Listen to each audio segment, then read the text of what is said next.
How to use the leg press to improve your squat. Now, when you do the leg press, what you want to do is you want to set up your feet so they're about the same distance you would normally squat.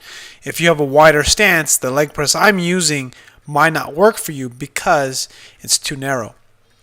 But ideally, the way I use the leg press to improve my squat is I use it to stretch my adductors. One of the great advantages of the leg press is it helps you get in a stable position where your spine isn't loaded as much, and you're basically being stretched out by the machine. Because a lot of problems that people have when it comes to doing full squats is being able to have enough flexibility and strength in the adductors. So one of the cool things about the leg press is you're in a relatively safe position to be able to be pushed into a range of motion you're not typically used to. Now, that doesn't mean you shouldn't do squats, because I did squats earlier. I was squatting 315, for multiple reps, multiple sets. And one of the things I'm trying to improve is my upright position.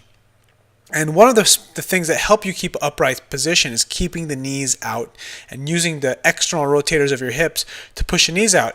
So what I'm doing is I'm using the leg press to help me push my knees out for me to stretch my adductors, particularly the adductor magnus. That tends to be the very tight muscle that acts as a acts as a hip extender. That's right, acts as a hip extender.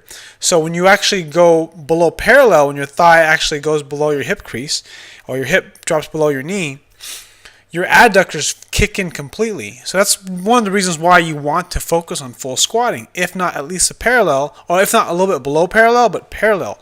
And the reason why is because your adductors are able to fully engage. If you only do quarter squats or don't go to 90 degrees or that parallel position, you don't fully engage those muscles, and you're missing out on a lot of strength and a lot of development.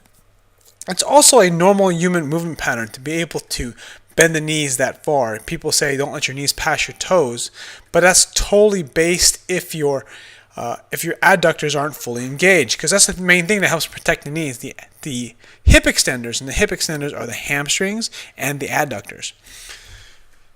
Another thing too is that this flexion, the knee bending, and external rotation, the knee going outwards, allows for a stretch in the piriformis as well. And essentially what I'm doing is I'm strengthening that position. So when I get to the bottom of this position, it's really tough because my core is engaged and I'm having all this pressure, and it's very uncomfortable. Another thing that's also important to mention is that you got to make sure that your heels stay down as if you were in the squat, and you also want to make sure your back stays in as much a neutral spine as you can. This side angle view you see here, you may see my butt wink a little bit or my back flatten. Actually, I'm actually keeping a pretty good curve in my back because my hips aren't coming off. Because if you're able to do that, what that will do is it will make sure that you're not using much of your lower back. And if you're familiar with a butt wink, when your hips come down and your hips do a posterior roll, being in this position and having the seat of the leg press keep your hips and upper back in the right position helps guide you to keep that lumbar curve, to make sure that you fully activate the hamstrings and the glutes, and that way you take away the use of that lower back being overused from a butt wink. So I hope you got some stuff from my video. Take a look at my other videos on how to improve your deadlift, and that's basically one of my biggest goals, to deadlift 600 pounds by the end of 2014, deadlift 500 pounds by the end of 2013. Lots of different goals I'm working on. I really love lifting. If you enjoyed my video, please subscribe and take a look at my other videos and click like. I'd really appreciate it.